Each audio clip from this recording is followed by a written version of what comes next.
Okay. Hey, everybody. We're back. I don't know what happened there. Maybe it's the tech storm from Texas or what's going on, but we totally lost the stream. I'm back here with Dave Anthony again. So I don't know what just happened. It just stopped. Anyway, so let's give this a second, folks, for other people to log back in to the news stream now that we're back. So crazy. So apparently they're having this crazy windstorm, snowstorm stuff going on. I'm guessing that's Spectrum, but let's be honest, Spectrum isn't always reliable. And it's our only option. I pay $110 a month and still have problems, but I'm not sure if that was the problem today. Dave, are you okay on your internet there? Yeah, I'm okay. I also have Spectrum, so great. It's the LA way to go. All right, people are starting to filter back in. Sorry, folks. I know we were getting on a roll there. All right. So let's pick it up. I'm not sure where the stream was frozen, but we were at the point where it says a $1,400 stimulus check by March 1st would help 22.6 million Americans to pay their bills. They've said this like 4 times now, and we're not even like 2 paragraphs in. It's just so insane. Like the fact that it's just amazing that anybody would print that and be like, come on, you guys. Right. Really? I mean, let's talk. I mean, people need like $3,000 a month every single month. And right. when did they get checks? Was it June? And then $600 in December? Yeah. I mean, it's ridiculous. They're lucky they're not actually trying to eat Congress right now. Like literally drag them out and eat them. Like it's crazy. They sort of did try that on January 6th. But that's true.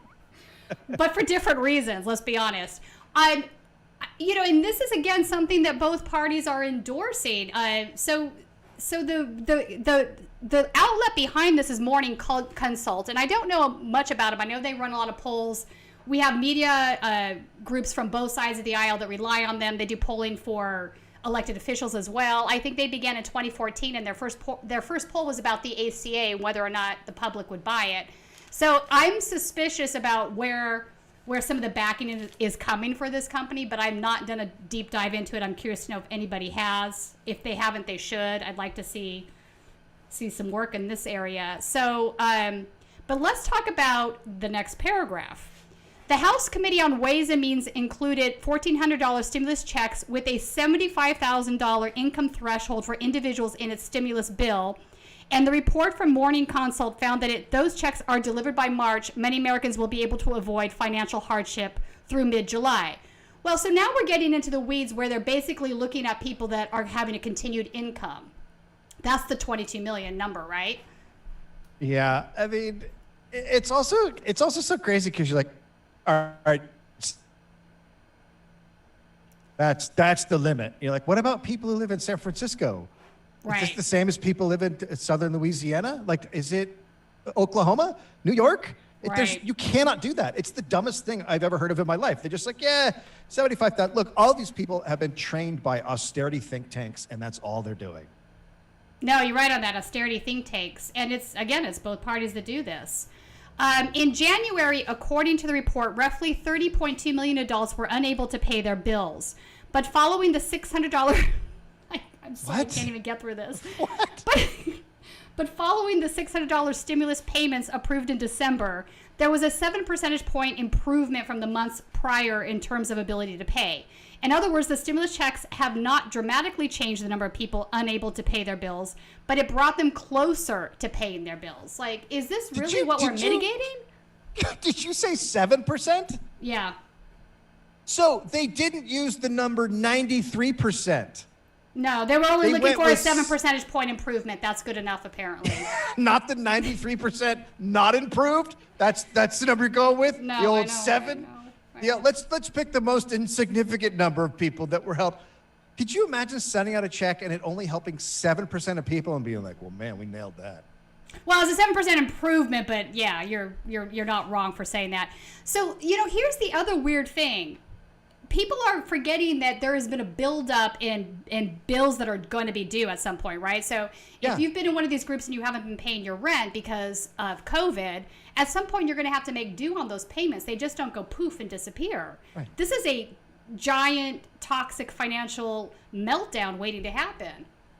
Yeah, our government has been kicking the can down the road since March. Yeah. And at some point, the can's going to hit a wall, and then all hell's going to break loose. Right. Millions of people can't pay the rent. No. They can't pay the rent. 22 million They're lining will be up for helped. food. Dave, the LA basin is 10 million people. That's only double that. Think about that for the entire country. And you mentioned at the beginning of the article, how many people are in the country that aren't going to be helped? Millions and millions and millions. All right, so hundreds of millions. Hundreds of millions. Like it's completely astounding. It's astounding. Yeah. Financial suffering was concentrated in low-income groups making $50,000 or less per year, according to the report, with 16% Well, no shit. Who the fuck else is gonna be most hurt? What the fuck? With I knew this was going to be fun. With 16% of survey respondents in those income groups indicating that their expenses exceeded their income in January. Because they don't have any money. That's what happens when you don't have money. Then you exceed your expenses. You're like, this is like talking to a 5-year-old. This is what a 5-year-old say. I didn't get as much as I gave. Right. Yeah, no shit, man. Congratulations. All right.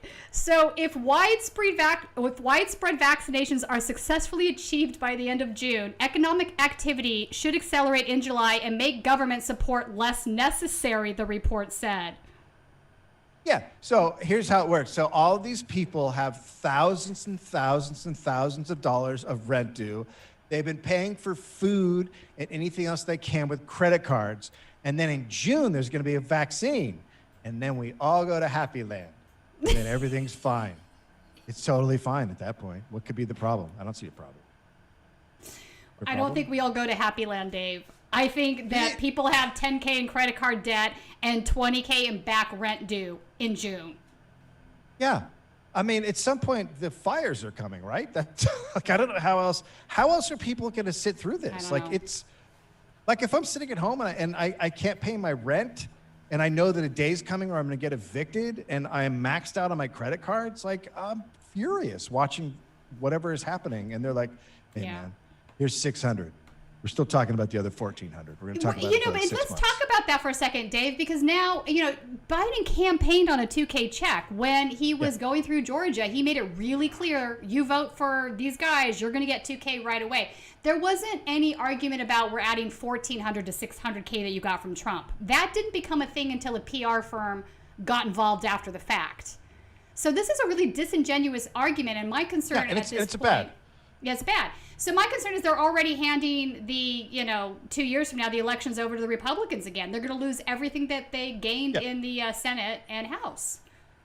Yeah, they've already probably blown it by just delaying the checks this long. I mean, we're already in mid-February. They said as soon as they got in, they would send out checks, which they could have done with one bill, just send it out. Right. But also, if you have to send a math equation with your relief check, then it's probably not a good policy plan. It's bad. Like, this is how we got here. This is how we got here, especially when you promised 2K. All right, so the next section is entitled Decrease Income Thresholds for the Stimulus Payments and Increase Child Benefits. So the Democratic Party is really addicted to means testing, and I have a problem. Oh, my God. I mean, it's embarrassing. It's like they're lovers. It's just upsetting.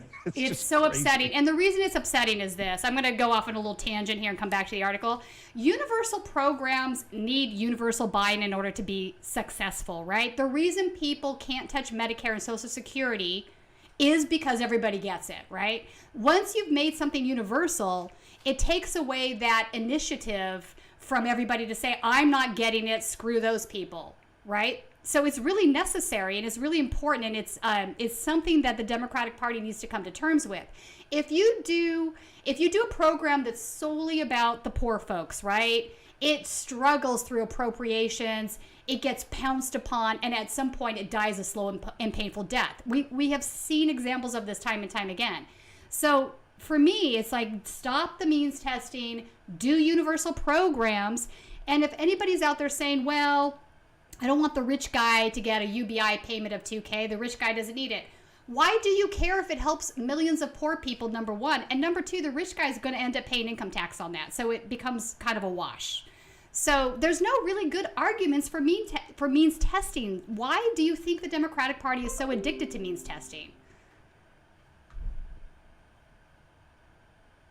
Goes back to the fact that they take money and listen to think tanks that are set up by billionaires to tell government not to spend money.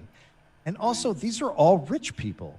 I mean, there's some Cory Bushes and some people out there who rose up, obviously AOC, but the most of them are millionaires, and they just don't care. They don't understand. They really probably think someone can pay rent with $600. They have no idea. They live in a fantasy world. Yeah. It's like we're letting people who live in clouds tell us how to farm. Like it's bananas. Oh, that's good. That's exactly what it is. All right. So redirected the money sent to higher income households to lower income households or small business assistant would drive consumer spending higher and reduce more financial hardship, the report said. This recommendation did not specify a threshold for individuals, but it plays into the concerns of many Democratic lawmakers, and that lowering the threshold below $75,000, which was the threshold for the $600 payments, will cut out many individuals from needed aid. How do they think this is going to drive consumer spending when people have a backlog of $20K in bills? Just think about the fact that Trump sent them $600 checks from Trump. I mean, that's what happened. And then they're like, oh, yeah, the rest of you don't get money. Yeah. Give it to the other people. So you got a $600 check. Democrats said, we're going to give you a $2,000 check. And then they give some people $1,400 and a bunch of the people that got $600 nothing. The fact that that is even being discussed in the middle of a pandemic, in the middle of a just nightmare of an economic situation, they're discussing this. Mm-hmm. They have no idea what they're doing. Right now, if they did an FDR type thing, they would be in government running Congress with the presidency for 50 years. They're so stupid. It's amazing. It is amazing. And I never thought they could be this bad. Yeah, right. Here's the thing. So if they lower the threshold to below 75K, which was the threshold for $600 payments from Trump, they did talk about lowering it to 50K for a second a couple of weeks ago, which was shocking to me. And really what should be happening is an emergency UBI. There should be payments getting sent out every month to everybody, not means tested, just going out. If they really want to save capitalism from self-destruction, this is what they need to do at this point. But that's a problem, isn't it? Because if you just give people money, then it tells people that the government can take care of them and give them money. And if that happens, people might be asking, why don't I have health care? Why don't I have these other things? Right. So that's why they don't want to give any money. Right. Because they're scared of what comes. Because that ends with billionaires being taxed out of existence. That's right. Which, I love the from the Bernie camp, that argument that every billionaire is a policy failure. I think that's absolutely true. People need to understand that there is a pie of money, right? This is the pie. The pie can expand and grow, but that doesn't change the fact that it's still a pie, right? So if 90% of the income's going to the top, that leaves 10% for everybody else, no matter what that growth is. And that growth usually keeps pace with inflation and a host of other things. So it's not this idea that it trickles down and everybody gets wealthy and the boats all come up is just hogwash. I think that we all need to get past that and realize that as a country and start to tax. I mean, under Eisenhower, it was 92%, the highest marginal tax rate. So yeah, we've come a long way from there. And it's been both parties cutting taxes, right? All right. Yeah, I mean, when Obama came in, the Bush tax cuts could have ended right then, and he extended them. Right. Because he was like, oh, we're in a recession. Right, we're in a recession, so we should tax the rich. Right? We're in a recession. Let's tax the rich. Give to the poor. Yeah, recession. He did the opposite.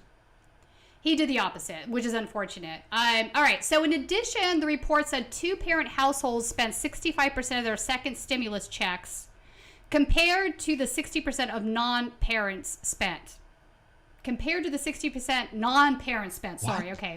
I was gonna say, calling for the third wave of payment to increase the additional money parents receive per child. Well, I mean, so this is, look, Democrats and the left are having fewer kids. Really super religious people are having more kids, and this is part of their thing. So when they give away this money, it's really kind of a fu to people who are more on the left. I had really thought of that. It's sort of like, what was that documentary, Idiocracy? Yeah. All right. Extend unemployment benefits through September and implement automatic stabilizers. So the only way this works, I'm going to say right off the top, the only way this works is if you do something about the gig economy. Because right now there's a lot of folks that are making money through the gig economy that are not going to be entitled to unemployment. Yeah. I mean, there's tons of people. Our entire country has been built around having a job that isn't traditionally employment. So what happens to all those people? Yeah. I guess we're just like, you guys are sorry, you played the game and you lose. You're out. I mean, we also the unemployment is totally inadequate in tons of states. It's just nonsense. It's like you get $100. Like, it's terrible. The whole system needs to be revamped. And they're holding up a dead system, trying to plug it, and it's a failure. I mean, Germany did the right thing. They automatically, everyone just kicked in. Right. They didn't have to pass a bill. It was already automatically ready for this situation, and it just kicked in. Yeah, Sweden too, and a host of other countries. Really, I think the United States of America is one of the only, if not the only, country that didn't do some form of emergency UBI at the beginning of the pandemic, which is, because here's the thing, you can't expect a capitalist system to stay afloat unless consumers are spending. It's really that basic. At some point, if there's nobody left to sell your widgets to, even the 1% is going to run into well, maybe they won't run into problems because they've been hoarding so much wealth for so many years. They don't need it, but... And they're making money off all those credit cards. Oh, God, yeah. I mean, Jeff Bezos, we can get started on that guy. All right, so the Ways and Means Committee included... Come on, he's about... No, go ahead, go. I was about to say, he's about to start to get into pharmaceuticals, so it's fine. Oh, no. Yeah, they're gonna start selling drugs. Amazon Pharmacy. That's great because it's like a company town, except it's the whole country. It's just turning into... it's everything in the entire country. It's absolutely out of control. And the Department of Justice hasn't enforced any antitrust laws in so long. That's part of the problem, I think, too. Yeah.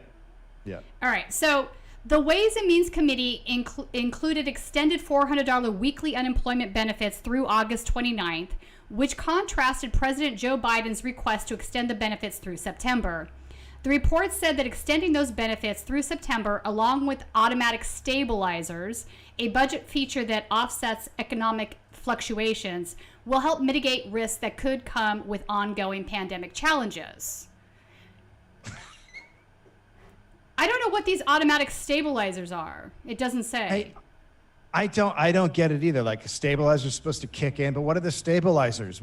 Who's reading this and going, oh, fuck yeah, we got stabilizers coming. Yeah. This is pretty awesome. Like, it's just been it. They also took the money down from 600 to 400 because way too many people were like, oh man, I can live like a human being when they got $600 a week. Right. So they took it down because you're not a human being. You got to get less. I mean, that's a great example of they don't want people to realize that things can be better. That's right. You know, when they did have the $600, that actually did take some folks' money above what they were making before because they were paid so poorly. And so for them to turn around and say, like, oh, we can't do that is like, no, that's what we should be doing. The fact that people are paid that poorly to begin with is the problem. That should not be the case. Yeah, they can't. They're making $735 a month or whatever the minimum wages right now. No one can live on that. And then they give them enough money to get by. Now, if you're a politician and you do that and everyone's like, oh my God, this is great. I was able to get by. And then you're like, okay, what's the best thing I can do? Oh, give them less money. Yeah, it's crazy. Now that things have gotten worse, I should give them less. Like, no politician wins in that situation. You all lose. Everybody's a failure. You never take it back off what it was. Right. It's not like the pandemic ended. like the economic situation ended, so you can't all of a sudden go, nah, less. They're not even politicians. I don't know what they are, because politicians somewhat respond to the masses, and they're just like, fuck it, I don't care. Yeah, Dave, at this point, their constituency isn't the folks that voted for them or the folks that live in their district or their state if they're a senator. Their constituency, it seems, or what they treat as their constituency, I should say, is the corporate donors that fund their campaigns. And because of Citizens United, they're constantly campaigning at this point, right? They never turn off the spout. It's a constant thing because they have to think about getting elected the next time around and taking in the money to do that, the war chest. I mean, we are pretty much in a corporate oligarchy at this point. It's just baffling to me that it's gone to the place, though, where there's absolutely no common sense from the 1%. Like, they don't even see how they're being self-destructive in their behaviors at this point. Yeah, no, they've forgotten history and what happens usually in these situations. It doesn't end well. I mean, France is a pretty good example. Yeah, There's also Russia. Like, things don't end great when you're just a bunch of rich people screwing over poor people. It generally doesn't go well. And January 6th, I think, is part and parcel to that. I think you had a misguided anger here, but that anger is palpable, and it is absolutely out there in the population. They're angry at their government because the government isn't doing what it's supposed to be doing, right? It's the government it's not doing anything. The government's not doing anything. I mean, it's a non-functioning government. It's really insane to watch. Like, you can go through any part of the government and you're like, that doesn't work, that doesn't work, that doesn't work, that doesn't work, that doesn't work. None of it works. None of it works. So of course people are furious. Why are we paying taxes if you're not doing anything? Right. And why is Jeff Bezos, although some of these guys would defend Jeff Bezos becoming a trillionaire because they're still convinced this trickle down is coming, even though it's absolutely not coming. So there's sort of a propaganda thing that's happened where folks are still eating up what they've been told. They're starting to let it go piece by piece. And they're getting angry, but they're still not really clear on where to direct their anger, right? So some are, obviously, the woke folks are, but I don't know. It's a very precarious place we're in, and my other concern is that there's going to be a wave of crime that they're going to use to instruct tighter policing, et cetera. Like that, this will just be a vicious circle, right? And all of this is socially, economically related.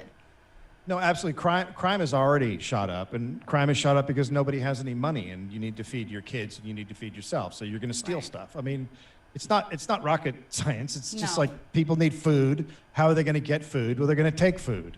Right. That's it. That's it. It's really that basic, folks. All right. So I want to shift to our second article. This is something that is so disgusting that I can't even believe this happened. No, actually, wait. It's the Los Angeles Police Department. I can't. Oh. All right, so my favorites. I know. You're going to love this one, Dave Anthony. So yesterday was Valentine's Day. So LAPD, wait for it, LAPD launches probe into claims that cops shared George Floyd image with the phrase, "You take my breath away." Jesus Christ.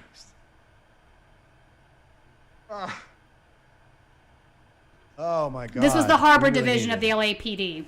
And I went onto social media and they were absolutely posting this publicly, even the Valentine. Because they know nothing's going to happen. They know absolutely nothing will happen. I mean, all that happened to them this year was the city council agreed to cut back their budget by like $150 million, and then Eric Garcetti is making it up by giving them overtime. Like, nothing happens. They don't. Nothing. There are gangs in the sheriff's department. Yeah. Gangs that kill people to get initiated in.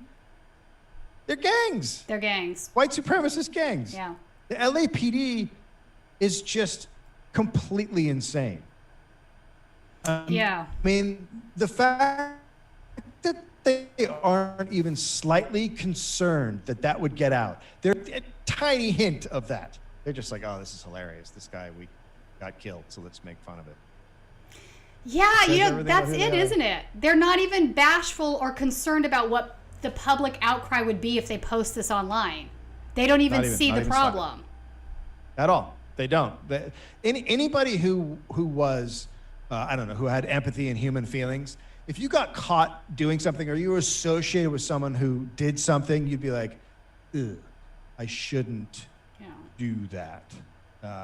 Just because people might hear about it, Right. and then we'll be painted in a bad light. No, they're like posting it publicly on Facebook and stuff or wherever. They don't care. They don't care. They're irredeemable. Yeah, I feel that. All right, so lawmakers debate George Floyd Act. The Los Angeles Police Department is conducting an internal investigation after allegations that some employees circulated a Valentine's-style image of George Floyd with the caption, "You take my breath away." They thought this was funny. The department will have zero tolerance for this type of behavior, the LAPD said on Saturday in a tweet, and the department declined to comment further when reached out to by the Independent. So what I know about the police, zero tolerance means that they'll kill the person. So they should be killing each other if they have zero tolerance. Yeah. I mean, that's their game, right? I mean, that's their zero tolerance policy. Just go shoot another cop. Here's the investigation. Hey, man, did you put up that post of don't breathe on Valentine's Day? Yeah. Cool. That's it. That's it? That's the investigation. That's the internal investigation. We just did it. That's it. We just Talked did to some it. guys. Dude, you're fired. You know, we And did. We told them not to do it again. No, and they All should done. be fired. Fired. Immediately fired. Immediately fired. Because obviously look, this proves that they're a racist individual that is acting upon their racist beliefs. I don't think... I mean, we know that there are Facebook groups full of LAPD cops who talk about killing homeless people because they don't want them near their houses. Like, they're just fascist thugs. So if you had to fire all the policemen who were racist or had fascist tendencies, you would have like maybe 7% of cops left. Like, it's so bad in the LAPD that this is nothing, honestly. This is nothing. I mean, sheriffs kill people. Like, sheriffs kill people. And, I posted... And LAPD does too. LAPD does too. I posted a poll actually over the weekend because I was looking through the salaries of the LA Sheriff's Department. Oh. One of the undersheriffs, Maria Gutierrez, was paid, wait for it, $700K in 2019. $700K. Fucking doing what? Like, what do you do? You don't do anything. I mean, most of these cops are made like $300,000 a year. Yeah.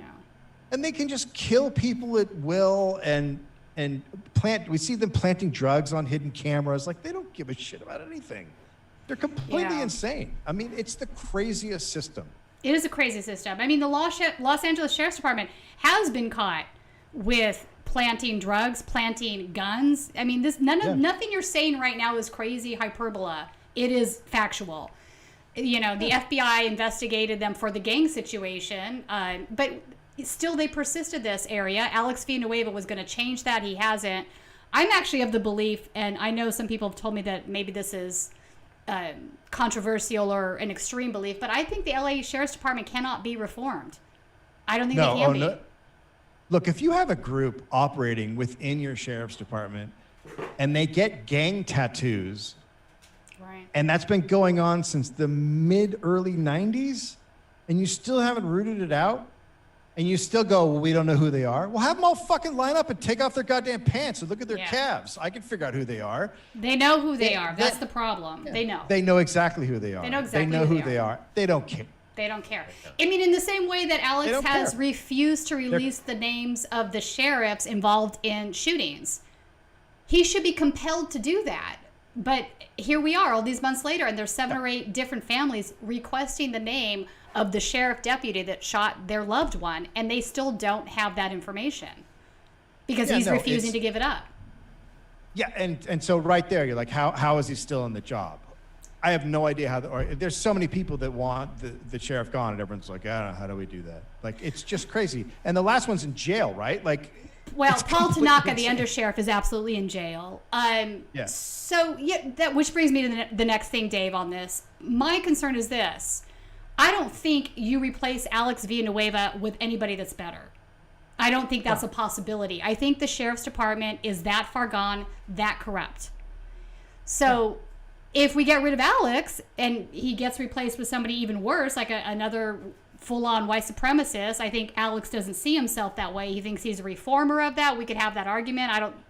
I don't think that he's proven that that's true. But you have like shades of acceptability. You know, this is a guy that ran as a Bernie-crat. And yet here he is over here siding with these right-wing, you know, supremacist groups within his department. I mean, this is inconceivable to me. Yeah, I mean, look, the sheriff's department and the LAPD, they're roots of racism. I mean, that's, you know, they went and went down to the South to get racists to come and be policemen here and sheriffs. Like, it's always been a thing. They've always been bad. They've always been corrupt since back in the day when they first formed and they killed like 25 Chinese people in Chinatown. Like, their roots are terrible. They've always been terrible. You got the Rampart history. You got the sheriff's gangs. It's completely irredeemable. They have to go. We have to have a new system. Yeah. Because they're just killing people. They're just killing people. I agree. All right. So, Mr. Floyd, who was black, was killed in police custody last May after an officer, Derek Chauvin, knelt on his neck while he was handcuffed for almost 9 minutes. Mr. Floyd repeatedly said that he couldn't breathe before he died. The LAPD has launched an internal investigation, including interviewing the employee who alerted them to the image. So apparently there was a whistleblower of some sort. And this person said this: at this moment, the department has not identified any actual postings in the workplace or identified that it was in fact our department employee who created the image. The LAPD said in a statement, "We have raised the apparent existence of the image and directed commands to survey the work sites for it." Well, it was on Facebook. Come on, man. Who gives a shit who created it? Like, we got to figure out who created this. No, if you're just passing it around.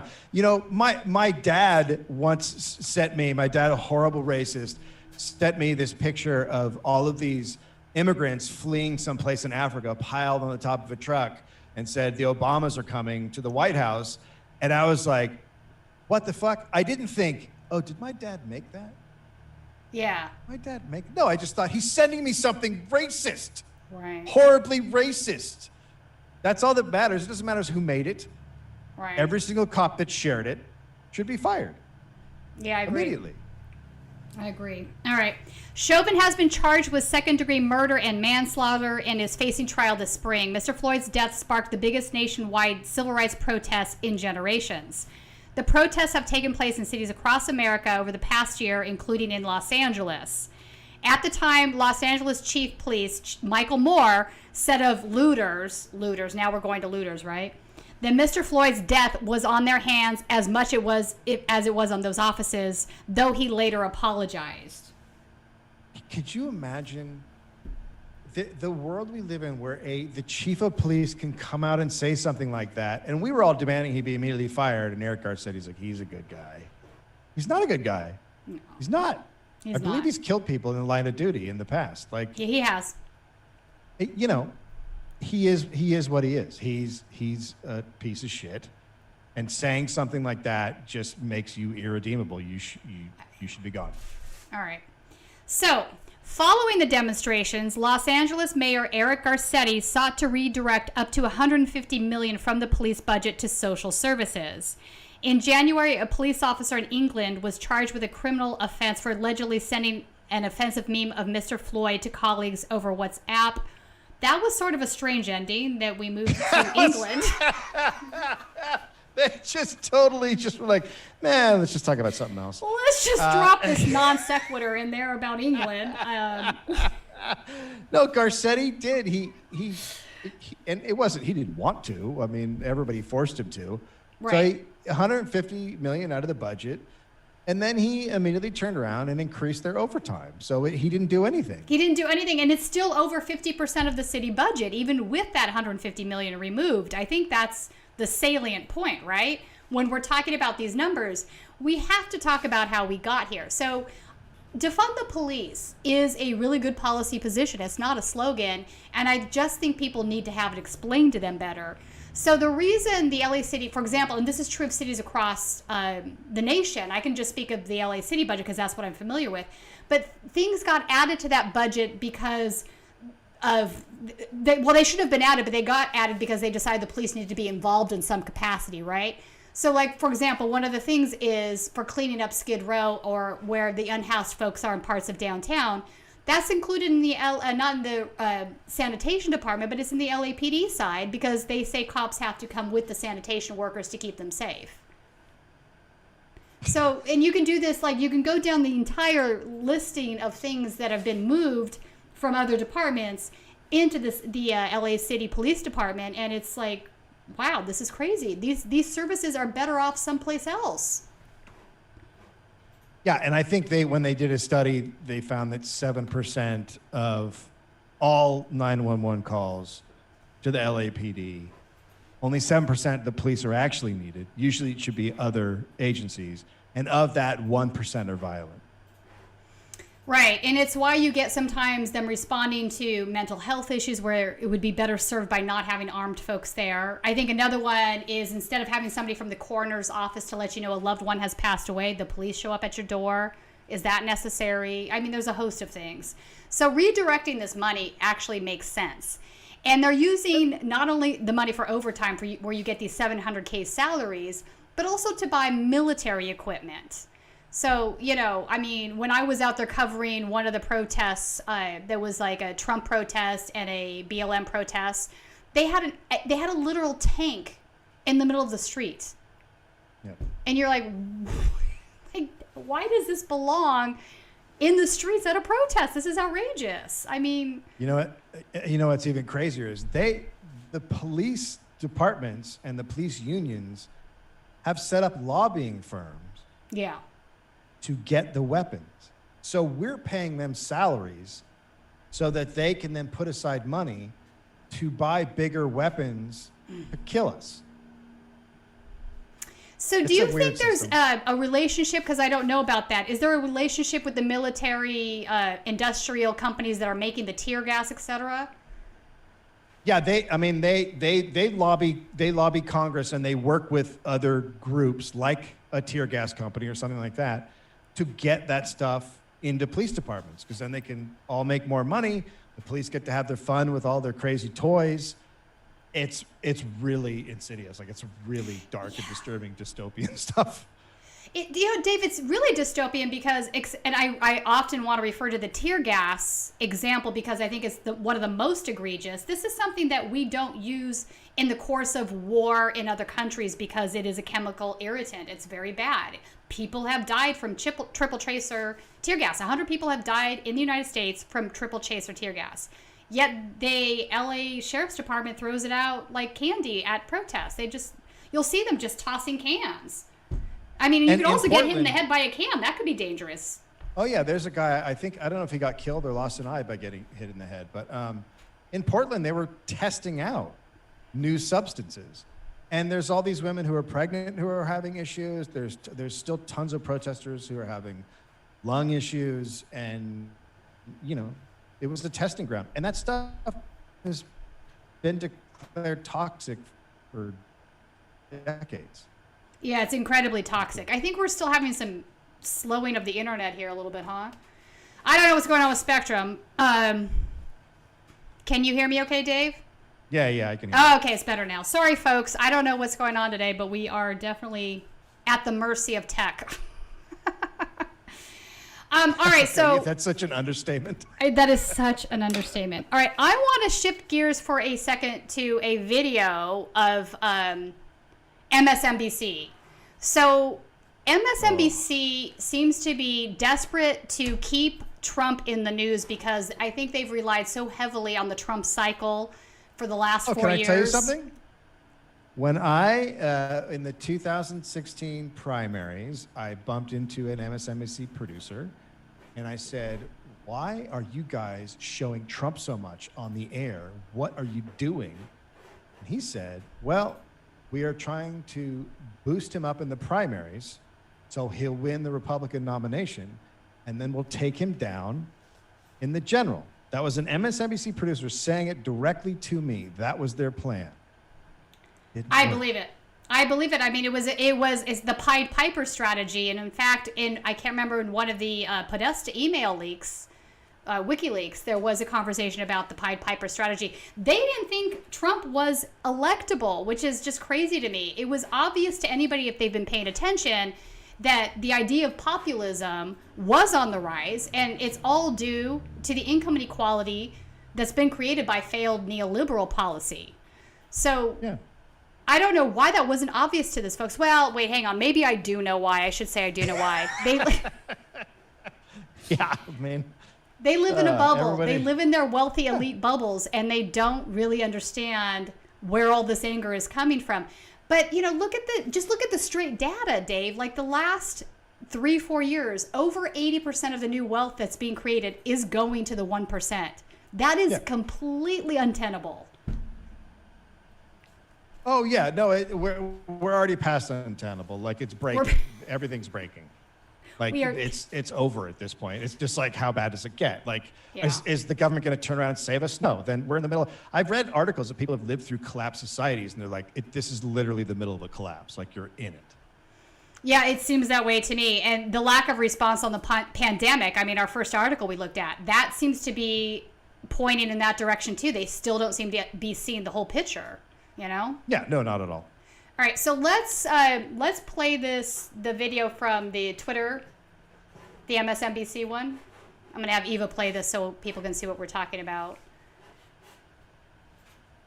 But this just tells me like that they don't even seem to understand that they're so desperate to keep Trump in the news cycle because they don't know how to fill that empty seat if he's gone, right? Yeah, so and their ratings dropped.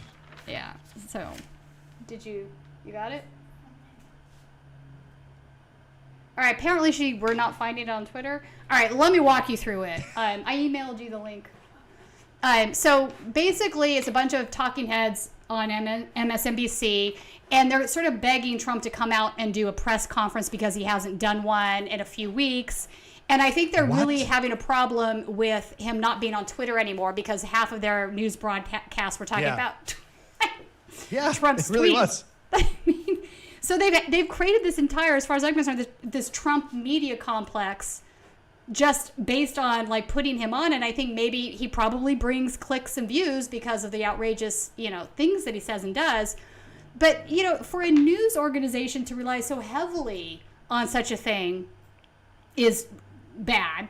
But then for them to now be out there going like, we really need him to do a press conference. Where's Trump? Where is he hiding? He's in Mar-a-Lago? Like, where is he? He needs to come out and campaign against the Republicans that didn't support him. It's kind of ridiculous. Okay, we've got the video now, so we're gonna play that for a sec.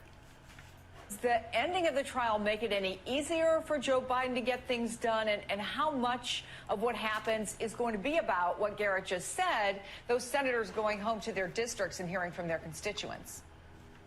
I'd actually argue it makes it a little bit harder, and this is a new theory that I've come up with in the last couple hours, but I think that the Republicans are going to look to unify, and they're going to unify around an agenda that includes stopping Joe Biden. I mean, that's what we've heard in these last couple of days. I know Garrett and I were up on the Hill over the weekend, and we heard this a lot, that now they can focus on what they believe is a bad agenda by Joe Biden. So I have to imagine that's going to be the driving dynamic politically for Republicans in the next couple weeks. And listen, there's a lot of things at stake here. The reality is the polls show people want something done. Republicans, even voters, the polls suggest. Many Republicans want to get something done. So I absolutely hear what you're saying, which is what I've been thinking about a lot since the end of the impeachment trial. But how do you align those two things?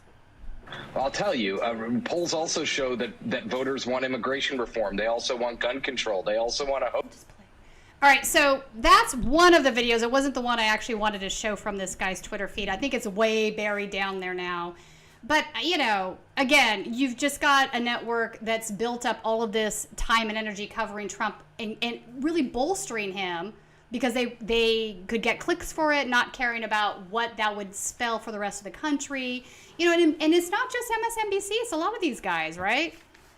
Yeah, no, it's I don't even know what our media is anymore. It's just completely, There's no news coming out of it. It's just all nonsense. And the fact that you could sit around for 4 years saying some guy is the most dangerous person that has ever held the office, and that he is a fascist and all this other stuff, and then be like, oh, I wish you'd come out and say something. Like, it's just insane. They're embarrassing.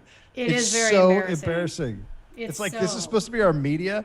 Yeah. There's an article in Jacobin that was written recently, and it's about how the distortion of reality, all the fake news, it's all coming from cable news. It's not coming from social media. Social media is like 7% of it. The rest of it's all cable news. They're just lying out of their asses. And MSNBC is just a lie factor. I mean, the Russia stuff, like, you just listen to that, it would be, they'd tell you a story, and 2 days later, be like, that didn't. I mean, it's just garbage. No, that's an interesting point you're making, because it's social media that's getting blamed for creating and radicalizing a lot of these folks, but a lot of it is coming from cable news on both sides. Fox News is horrific, but MSNBC is, right on their tail. There's no two ways about that. There's definitely a distortion that's happening. When Bernie won, I think it was Nevada, MSNBC was like watching CNN on 9/11. Like, it was the biggest tragedy that had ever happened. They were like almost weeping openly on television. It's not a news organization. It's just a bunch of rich people, right, who don't want the poor people to have power. That's all it is. I agree. I mean, it's remarkable. They wouldn't let Phil Griffin wouldn't let, what's his name, who's now no longer with us, such a great journalist. I can't think of his name right now. Ed Schwartz. Thank you, Ed Schultz. He wanted to cover Bernie's announcement that he was running for president, and Phil Griffin shut that down. I remember when that interview came out, it was kind of like shocking in the sense that it was so blatant, but then it was also not shocking because you're like, yeah, I believe that they would do that. Yeah, I believe they do that. And then you look at their guests, their expert guests. They're all ex-CIA. They've all worked for Raytheon, and they're ex-generals. It's just a giant war factory. Yeah. That's all they care about. And they will pump up Trump. They will try to push Trump to run again. They're not going to be able to get off that. They're just mainlining it into their veins at this point. They don't know what they are without Trump. I mean, their ratings went sky high, and then they plummeted after Biden got in office. Like, they're down like 90% or some crazy number. Like, they need Trump. Hey, turns out capitalist news isn't great, because if you tie ratings in to the news, then you get distorted news. It doesn't work. Yeah, no, you're not wrong. It is a distortion, and every single cable news outlet participates in it. All right, so for our last piece that we're going to do, I'm actually going to be reading a DOJ press release. Oh God. God. You ready, Dave? Okay. All right. Feds arrest 2 militia members associated with the Boogaloo Boys. That's the headline. Okay. All right. Okay. Louisville, Kentucky. John Sobleski, age 32, of Louisville, Kentucky, and Adam Turner, age 35, also of Louisville, Kentucky, were arrested by the Louisville Division of the Federal Bureau of Investigation today, announced Acting United States Attorney General Michael A. Bennett, or State's Attorney Michael A. Bennett. I commend the outstanding work of Louisville's FBI Joint Terrorism Task Force and our state and local law enforcement task force member agencies who work tirelessly every day to identify, locate, and apprehend for prosecution individuals who jeopardize the peace and safety of the citizens of the Western District of Kentucky, said Acting United States Attorney Michael A. Bennett. Could this be any more wordy? Every now and then you're like, can you switch to the alphabet soup? That's right. FBI Louisville's Joint Terrorism Task Force, otherwise known as JTTF going forward, and each of the member agencies are committed to keeping our communities safe from violent extremists, stated FBI Special Agent in Charge Robert Brown. Today's decisive action underscores the exceptional partnership and professionalism of our JTTF membership. The citizens of the Commonwealth can take comfort in the fact that we continue to work together every day to protect our communities from extremists seeking to do harm. So, we've gone 3 paragraphs now and we still don't know what happened. Yeah, I have no idea what they did. They just keep talking about how awesome they are. It's actually no indication of what's happened. So, which is true of all of their news releases, can I tell you? I read this stuff, and it really bothers me that so many news organizations take these press releases and just sort of publish them verbatim without digging into what's going on, criticizing, maybe questioning some things, because they're just always cheerleading for law enforcement, right? Anyway, so we might be able to find out what happened soon.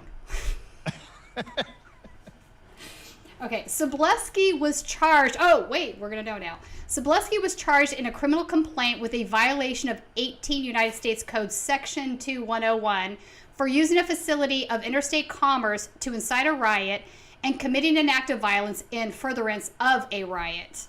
The complaint against Sobleski alleges that he was a member of the militia known as the United Pharaohs Guard, or UPG, who defined themselves as Boogaloo Boys. Boogaloo is a term referencing a violent uprising or impending civil war. The complaint further alleges that on January 6, 2021, contemporaneously with the Capitol riots, Sobleski incited a riot in downtown Louisville, Kentucky, through the use of social media and other electronic communications. While inciting individuals to riot, he communicated through social media that it was time to storm LMPD. All right. So now we got to the meat and potatoes of what's going on here. Yeah. So this boy went after the cops. Yeah. So this is sort of, I thought it was an interesting story because while the DC thing was happening, there were all of these sub protests that had been scheduled that were going on. We had one here in Los Angeles in which some hate crimes happened. And we're now finding out that these things were happening all across the country. So this was in Louisville, Kentucky, and it didn't get any press attention for the obvious reasons. But, all right, wait, hang on, I take that back. Maybe what's obvious to me isn't obvious to the rest of the media. Yeah, no, seriously. Well, I mean, Louisville, Kentucky's not sexy, right? Why talk about what's happening in the small town of Louisville if we can, talk about Trump and January 6th all day long? So the complaint further alleges that while rioting in downtown Louisville on the evening of January 6th, members of the Sobleski's group pointed their rifles at the driver of a vehicle, blocked intersections, and barricaded a number of roads.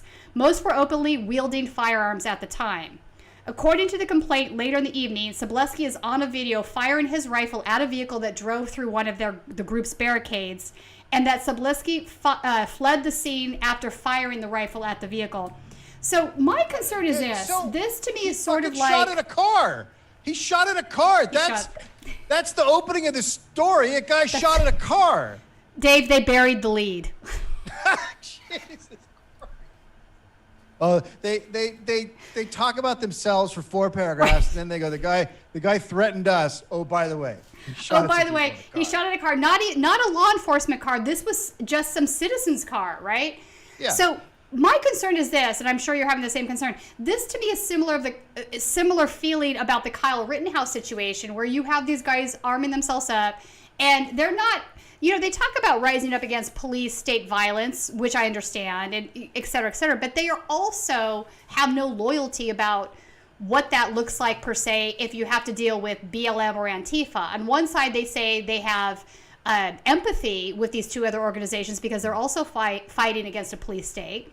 And for superficially, I think that that's true. But if you push them on where they're at, if they have to choose between Kyle Rittenhouse or somebody from BLM, where are they going to choose? I think that's the real quandary, right? That's the deeper level of understanding that we need to have about this movement, right?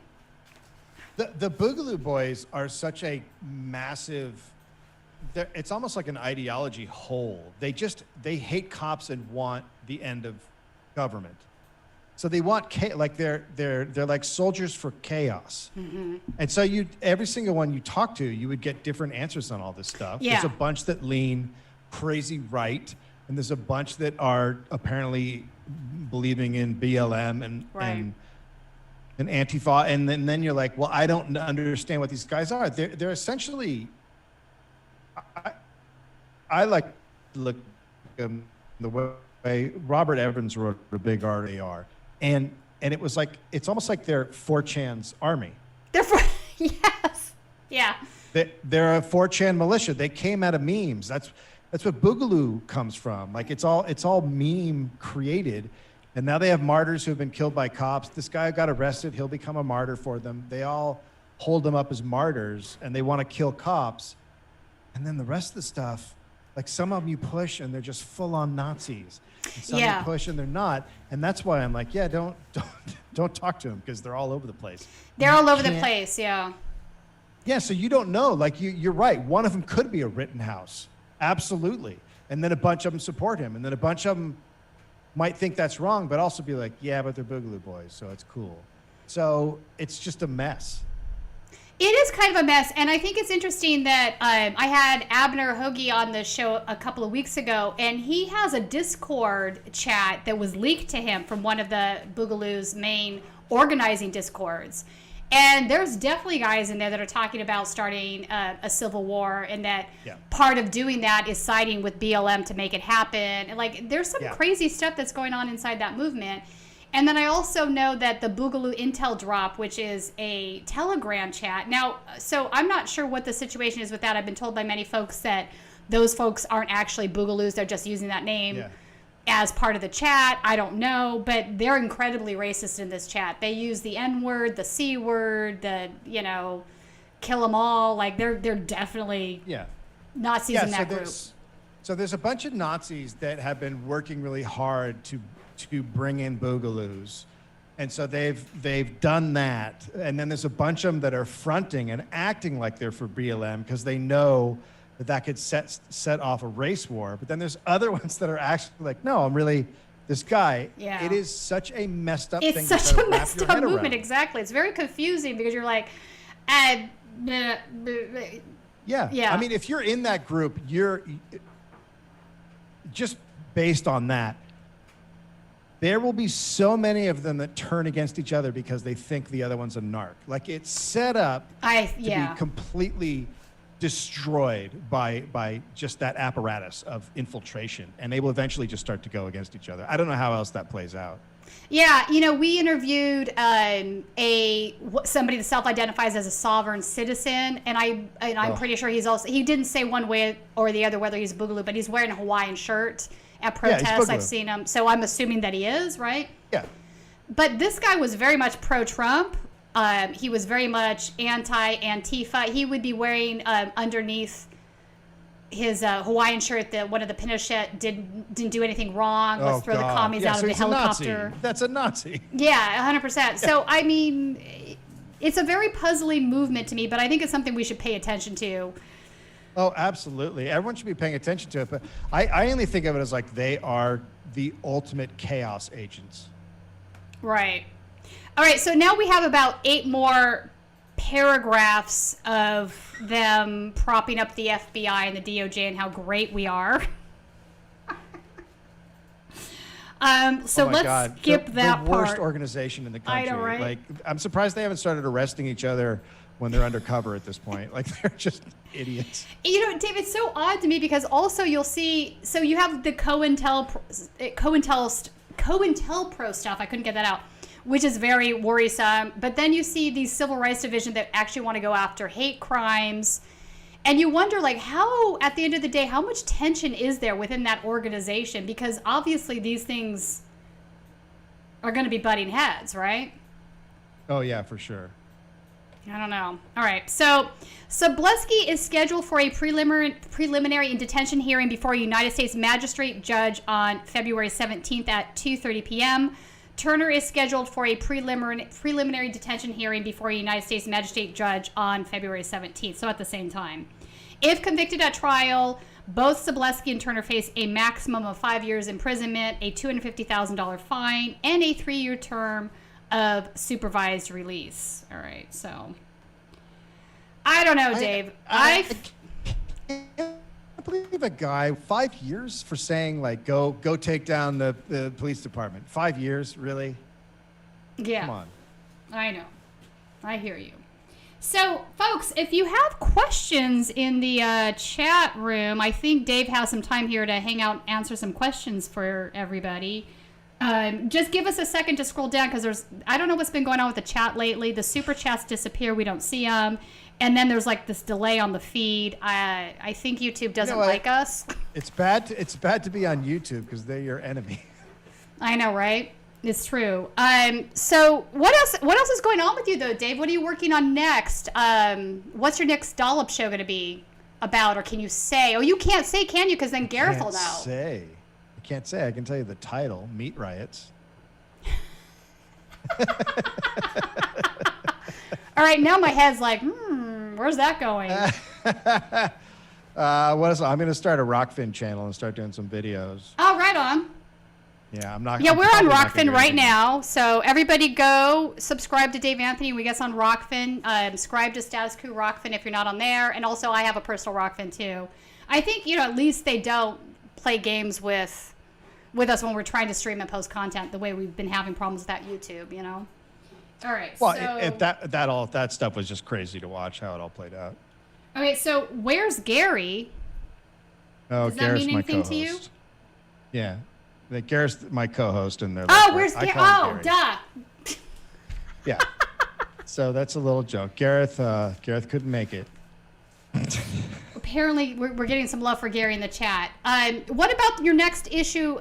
Your next episode, I should say, of West Wing Thing. What are you guys delving into next on the next one?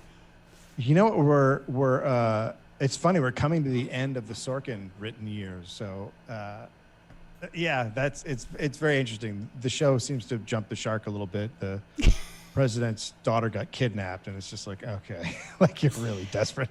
Hang on now. I think you got to keep going after the Sorkin because that show did not improve. I'm just putting that out there. It didn't. Okay. Yeah. No, I'll watch it. We're gonna keep watching it. Oh, right on. All right. So here's a good question for you, Dave. Are you into progressive economics like MMT?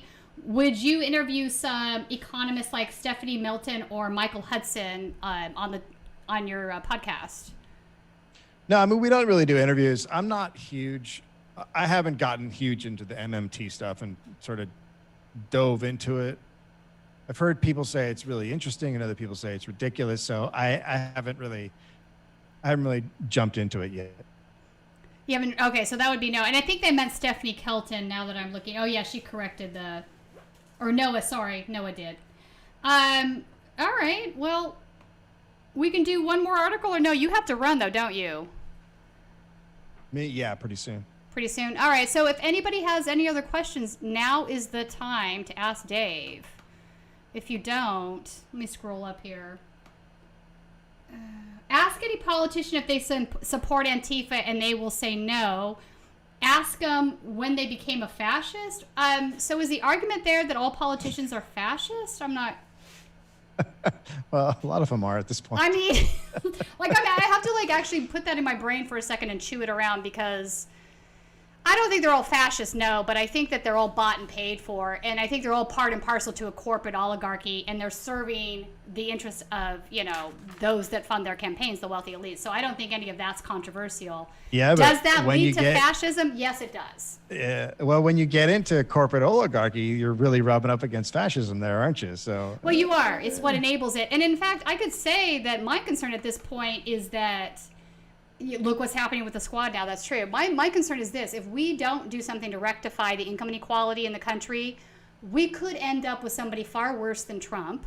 Yeah. And far more, and not as inept as he is. He's been so inept, that's sort of been a blessing in a way, right?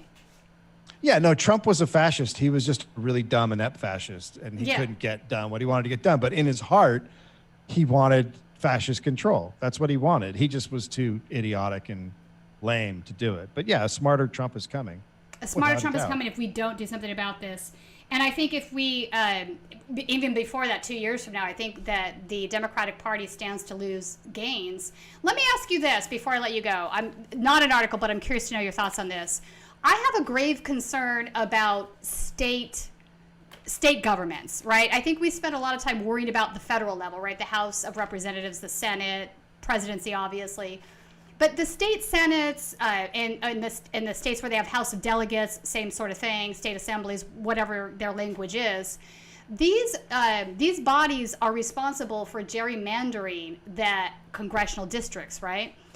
We lost a lot of those races. I don't think people are paying attention to that. The Democratic Party sort of walked away from supporting them, from funding them, and because of it, we lost ground there.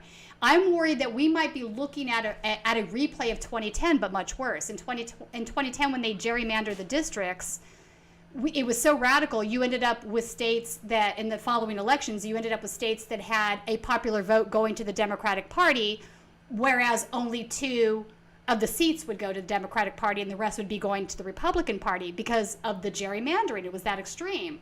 So now we're in a position where that could become worse, I think, this cycle because of the amount of seats we lost. What are your thoughts on that? Oh, for sure. No, it's terrible. It was one of the only things I thought when Hillary lost. I was like, one of the biggest things coming up is 2020, and if she lost, then there'll be a tidal wave the other way in 2020. But of course, they picked Biden, and so the tidal wave down ticket was Republican. That's what was always going to happen with a Biden. Look, right, there's and states it's all like interrelated. Wisconsin. There's states like Wisconsin that it's not a democracy. Wisconsin is not a democracy because if you have a vast majority of people voting one way and all of the legislators are the other party, that's not a democracy. Mm-hmm. It's like, and it's the same thing in our entire country. Like, what is it? Like 40 million people, more are Democrats than Republicans, and the Senate represents so many fewer people with Republicans in office, and it's a skewed nightmare. They aren't democratic. The Republicans don't believe in democracy. They haven't for a long time. I mean, they just did it in Pennsylvania, where they didn't seat that guy. In North Carolina, when there was an election, they lost. They then switched the Supreme Court, and they do all this other stuff.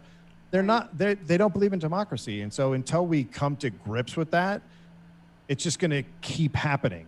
We need to accept the fact that they are doing what they did in Wisconsin, and we need to figure out how to stop that.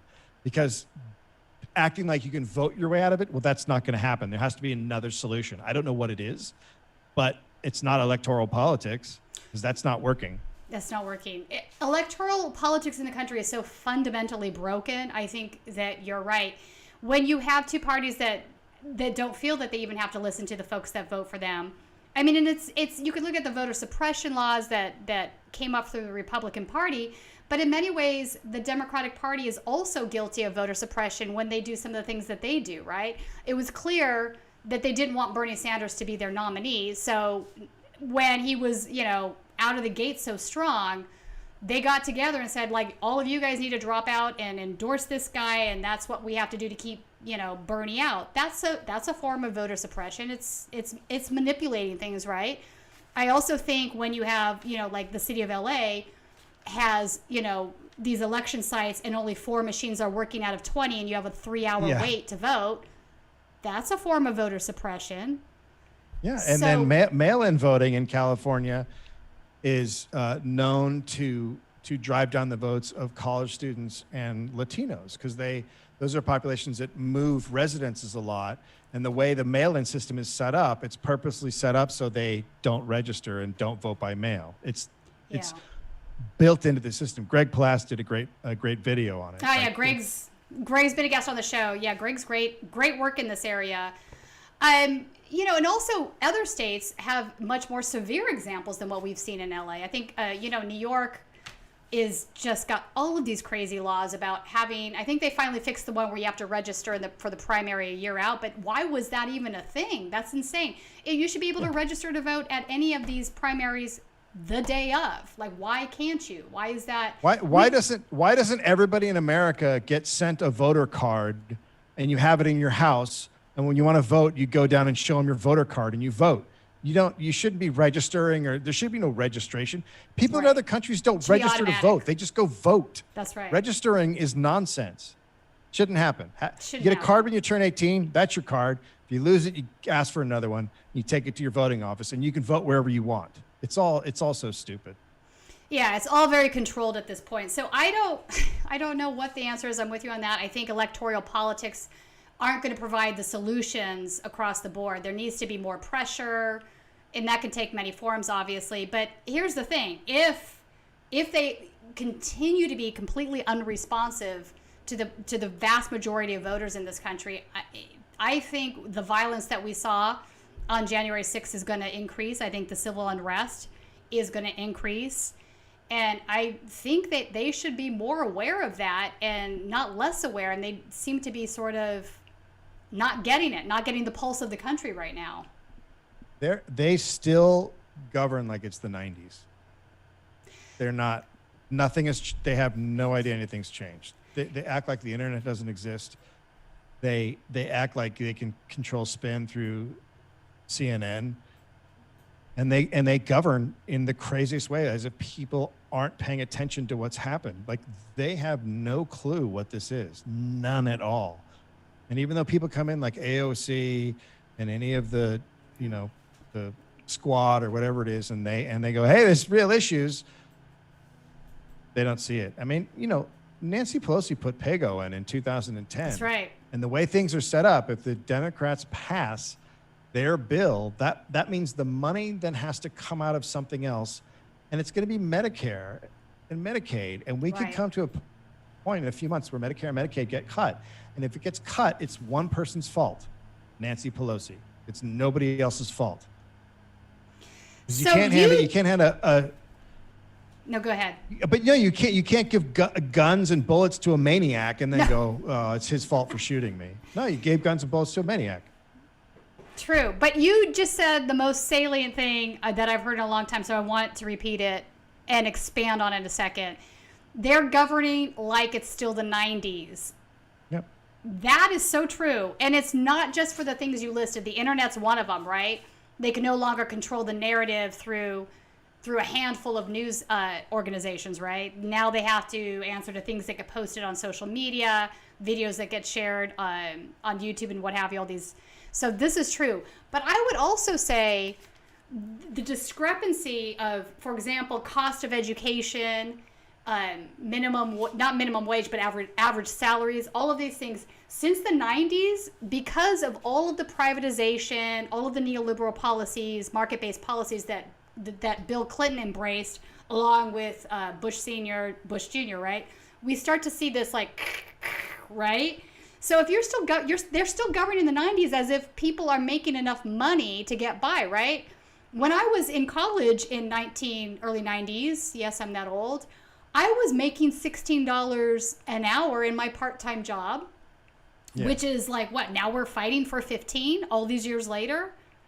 And I would say the other part of that is at UC Irvine, my tuition was like $500 a quarter. So I was making 16 part-time and paying $500 a quarter, and my rent was like, I don't even know, $700. Yeah. So now flash forward, and they're still governing like that's the story, right? That's no longer the story.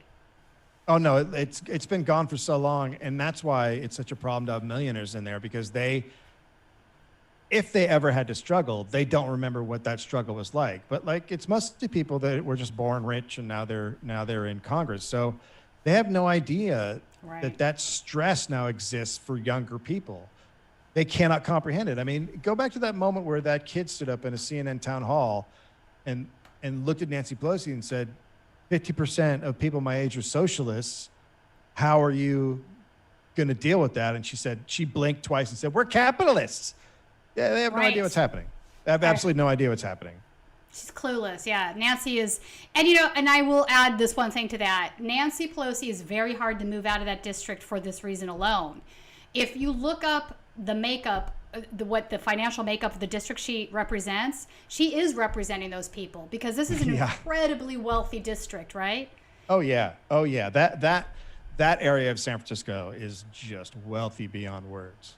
Yeah, it always has been. It always has been. So I love to see these challengers fight the fight against Nancy Pelosi, but it's a struggle to get her out of that position, just because she is responding to what they want, what their needs are. It's just this massive concentration of wealth that's there. Many many millionaires. I wouldn't be surprised if there was a few billionaires in her district as well. Yeah. So I don't know what you do Nancy about Pelosi, I would come out and I would say, you guys are all rich, but if you keep electing her, people are going to come up here and kill you.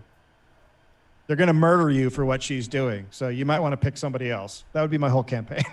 But Dave, as like blah, bombastic as that sound, I don't think it's far off from the mark given what happened on January 6th. I think it's not. I think it's bound to happen at some point. I think guys with guns are absolutely going to be showing up at these folks' houses, and God knows what's going to happen. Yeah, no, that's what history shows us. Like they go after the rich. They're going to go after the rich at some point. There was a guy, I wish I knew his name, but he was a CEO of some company, and this was like 6 years ago. They had him on NPR, and they kept asking about inequality, and he just kept saying, they're going to drag us off our yachts and kill us. He just kept saying that over and over and over again. Like some of them realize it, but then there's another one. They just live in this oblivious world where they think it's all going to continue. There's never been a point in history with this type of inequality where it just kept going fine. It doesn't keep going fine. And the rich get taken out and get their heads cut off. Like, it's just how it works. It's just how it works. You're right. It's just how it works. And they don't seem to they don't care about it because they get private security. I mean, look at these guys that are all investing in space travel now, which is like so bizarre. Like that's their thing. What a great answer. Let's get off the planet. Space travel. Yeah, that'll But can I just say how great it will be if a bunch of rich people go to Mars and set up a colony and then something happens and they all die? Everyone will just be like, yeah. That was a shame. I'm here for that. All right, Dave. If folks want to follow you on Twitter, your podcast, everything, give everybody your information in case I think most people are familiar, but in case they're not, there might be some new folks that are chiming in to listen to you today. How can they follow your work? I'm mostly off Twitter. I pretty much left Twitter, but my podcast at the Dollop is on Twitter, and then the Dollop podcast, and I'm on Instagram, Dave_Anthony_ West Wing Thing, the Dollop. That's about it. Look for my Redfin channel soon. Oh, right, on your Rockfin channel soon. Oh. Rockfin. Excellent. All right, Dave, thank you for going through with me with these headlines today. That was a lot of fun. Of course. I hope folks had a laugh now and there with the seriousness, all of it. And we'll talk soon. Yeah, good luck with your $1,400 checks. Yeah.